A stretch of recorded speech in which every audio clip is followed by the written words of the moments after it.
En 2004, Xavier Niel, homme d'affaires alors âgé de 36 ans, est mis en examen pour recel d'abus de biens sociaux et proxénétisme aggravé en raison de ses sex shops et passe un mois en prison.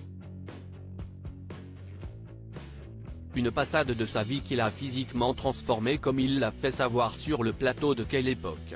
Samedi 16 décembre 2023. On ne présente plus Xavier Niel. L'homme d'affaires milliardaire, président du conseil d'administration d'Iliad au patrimoine considérable, a eu du flair concernant le potentiel de télécommunications dans les années 80. Il est d'ailleurs à l'origine de la création de services de Minitel Rose avant d'investir de l'argent dans des sex shops. Galvanisé par la réussite, Xavier Niel a fini par déchanter. Invité sur le plateau de Quelle Époque. Samedi 16 décembre, le compagnon de Delphine Arnault, fille de Bernard Arnault, est revenu sur cette période où il a été mis en prison. Il est resté un mois en détention préventive, pour quelques conneries comme l'a rappelé la journaliste Léa Salamé.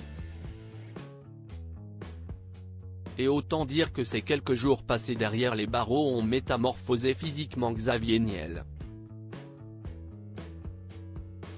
Une dénonciation anonyme comme il l'a fait savoir à Léa Salamé et à toute l'équipe de l'émission de France 2, passer un mois en prison l'a complètement changé.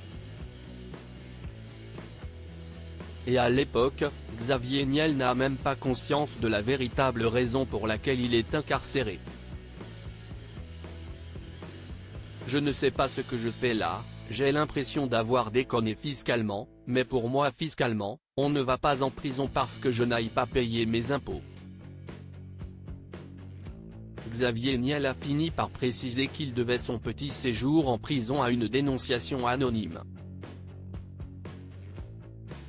La prison, le défi de Xavier Niel s'y est finalement résigné que le patron de Free, copropriétaire du journal Le Monde, et créateur de la station F à Paris, passe son séjour en prison, qu'il prend un peu comme un défi et ça lui réussit. J'ai perdu 10 kg, j'ai fait du sport, j'ai bronzé, c'était au mois de juin. Il faut positiver. J'ai appris que le matin à 5h59 j'étais milliardaire, et à 6h01, j'avais toujours gardé les dettes, mais on m'avait saisi la totalité de mes actifs. Xavier Niel a également précisé que grâce à cette épreuve traversée, il avait conscience du véritable sens de l'amitié que certains avaient à son égard. À ce moment-là, j'ai appris qu'on perdait la quasi-totalité de ses amis. Quand tout va bien, que vous avez de l'argent, tout le monde est ami avec vous. Je me suis senti lâché. Un mal pour un bien puisque cela lui a permis de faire le tri. Libéré au bout de 28 jours de détention provisoire, il est condamné en octobre 2006 pour seulement recel d'abus de biens sociaux à 2 ans d'emprisonnement avec sursis et 250 000 € d'amende, mais pas pour proxénétisme, un délit qui ne tenait pas.